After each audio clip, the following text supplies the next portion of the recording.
فيما يرتبط بمتابعة عملية استيراد الأضاحي تحسبا لعيد الأضحى المبارك، وزير الفلاحة قدم عرضا بهذا الخصوص، وأمام مجلس الوزراء تعهد أو التزم بإنجاح عملية استيراد وتوزيع مليون رأس غنم قبل عيد الأضحى ب 48 ساعة، أي أن الجميع يكون لديهم الأضحية في إطار مبادرة مليون رأس غنم مستورد تحسبا للعيد قبل 48 ساعة من العيد حسب التزام وزير الفلاحة.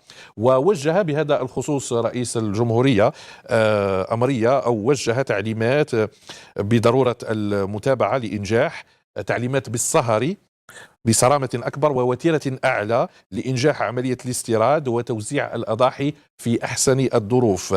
وهنالك أيضا أمر وجهه رئيس الجمهورية، أمر مهم يتعلق بمنع ذبح الإناث من الأغنام المستوردة قسرا وتوجيهها للتربية ضمن فضاءات مخصصة حفاظا على هذه الثروة الحيوانية.